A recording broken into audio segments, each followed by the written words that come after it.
Fusion Alley! Ano, tara? So yun na nga no, magko-commute muna kami papunta ng Fusion Alley, Sampaloc, Manila. Guys, promise, hindi to planado. From 6:30 nag-uusap kami ni Mariah and ayan na nga 7 o'clock nagbibiyahe na kami. As in, impulsive thoughts lahat ng nangyayari guys. At yun na nga no, nasa Manila na nga kami, ang bilis-bilis. At tignan nyo, naglalakad kami na feeling namin malapit lang, yun pala. Kailangan pa ng tricycle. What? Syempre, karog 20 kami Ken. Kasi syempre tatakot kami na Manila yung pintalan mi. Rempa mong tricycle na lang pangabilis, bala mo jetlo. At bala ko sa Fusion Alley puntalan mo at miras kami Bangkok, Thailand.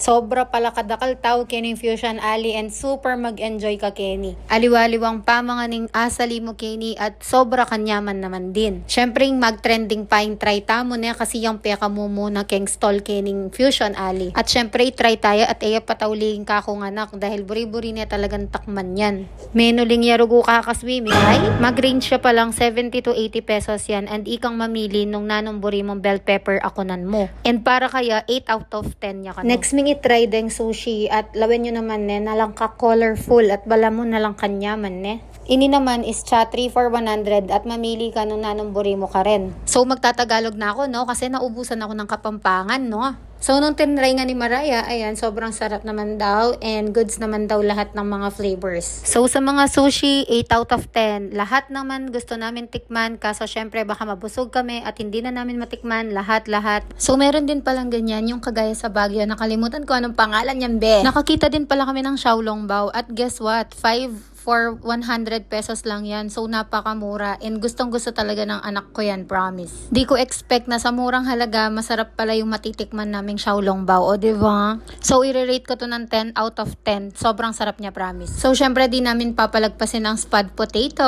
Ayan, sobrang sarap. Look at that. Nung natikman niya yung spud potato na yan, grabe, gustong-gusto niya talaga. At saka yan, syempre, inuwi niya yung tira niya para kainin daw niya pag uwi niya. Aminin guys, masaya.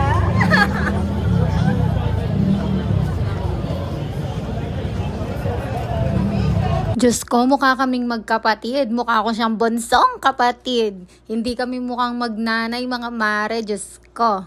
So, ayan no, nakita namin yung nagtatrending sa TikTok si Chris Brown. Chris Brown ng Pilipinas. Nagtitinda nga pala siya ng sherbet, no guys? The one and only Chris Brown of Fusion Alley. Holy shit, you know, whatever. Whatever. Is galing. Chris Brown. Yung anak sa sherbet ni Chris Brown. Happy birthday niyo naman. Birthday ko eh. Happy Matamis. Woo! Matabang. At nauhaw na ang mga person yan. Kokomogo. Masarap guys. So meron din palang ganito dito. Yan yung sobrang melted na corn. Creamy yan girl and masarap naman siya pero kapag sobrang nakakaumay. Pero masarap siya promise. At syempre, hindi namin palalagpasin ang steak na tinitinda sa kalye. OMG, meron na ng ganito dito. 180 to 185 ata siya. And masarap siya, girl. Kung babalik ako ng Fusion Alley, babalikan ko talaga to, promise. Tula mo, eh. Wala pa man kami sa Fusion Alley, yan na ang hinahanap ng anak ko. And yan, katabi niya yung nag-i-steak. So, mabilis lang namin siya nakita. And syempre, taste test. Sarap! Hindi daw siya masasatisfied hanggat di niya nakikita yung mozzarella na humahaba. Meron din pala ditong Dubai Chewy Cookie na nagte-trending pero kahit natikman natin yan sa iba, itatry natin siya dito. Sa lahat ng natikman kong Dubai Chewy Cookie, ito yung sobrang lambot ng mallows, tas ang nipes, tapos ang sarap ng loob. Saktong-sakto talaga siya. Grabe, must try. Syempre no, gusto rin namin ipakita yung loob niya para mas ramdam ninyo yung sarap. Oh, sarap-sarap. Oh, yung lambot. Talaga naman. Nagulat ako dahil meron palang Ilocos empanada dito at first time ko tong titikman kaya itatry natin talaga yan. Syempre, hindi papahuli si Neneng B.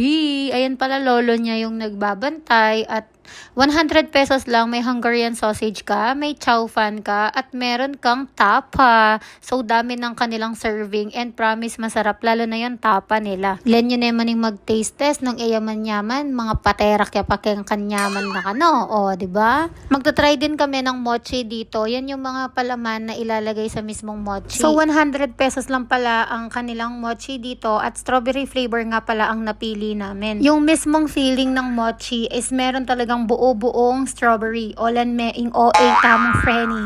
Nakakita din pala kami ng magic water dito at gustong itry ni Mariah dahil na-amaze siya dahil para siyang tubig pero lasa siyang gulaman.